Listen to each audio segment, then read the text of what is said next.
سورة الدهر. أعوذ بالله من الشيطان الرجيم. بسم الله الرحمن الرحيم. هل أتى على الإنسان حين من الدهر لم يكن شيئا مذكورا إنا خلقنا الإنسان من نطفة أمشاج نبتليه فجعلناه سميعا بصيرا إنا هديناه السبيل إما شاكرا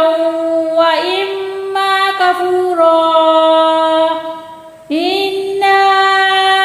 أعتدنا للكافرين سلاسل وأغلالا وسعيرا إن الأبرار يشربون من كأس كان مزاجها كافورا عينا يشرب بها عباد الله يفجرونها تفجيرا يوفون بالنذر ويخافون يوما كان شره مستطيرا ويطعمون الطعام على حبه مسكينا ويتيما وأسيرا إنما نطعمكم لوجه الله لا نريد منكم جزاء ولا شكورا إنا نخاف من ربنا يوما عبوسا قمطريرا فوقاهم الله شر ذلك اليوم ولقاهم نزرة وسرورا وجزاهم بما صبروا جنة وحريرا متكئين فيها على الأرائك لا يرون فيها شمسا ولا زمهريرا ودانية عليهم ظلالها وذللت قطوفها تذليلا ويطاف عليهم بآنية من فضة وأكواب كانت قوارير من فضة قدروها تقديرا ويسقون فيها كأسا كان مزاجها زنجبيلا عينا فيها تسمى سلسبيلا ويطوف عليهم ولدان مخلدون إذا رأيتهم حسبتهم لؤلؤا منثورا وإذا رأيت ثم رأيت نعيما وملكا كبيرا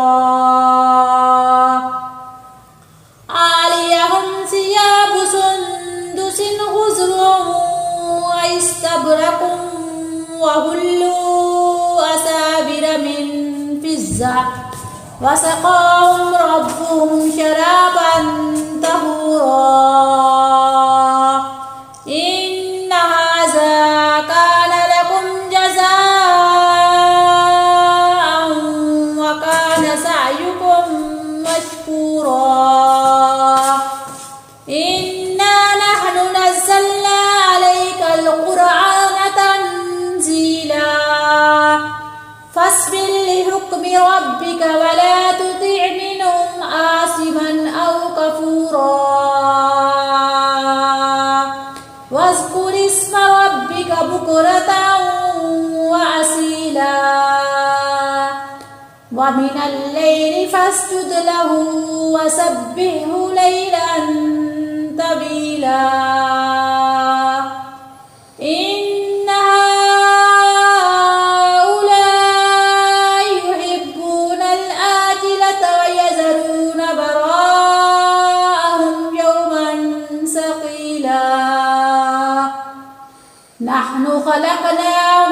شددنا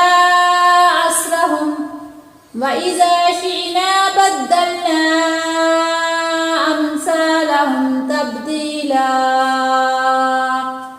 إن هذه تذكرة فمن شاء اتخذ إلى ربه سبيلا وما تشاءون إلا أن يشاء الله إن الله كان عليما حكيما يدخل من يشاء في رحمته والظالمين أعد لهم عذابا أليما صدق الله العظيم.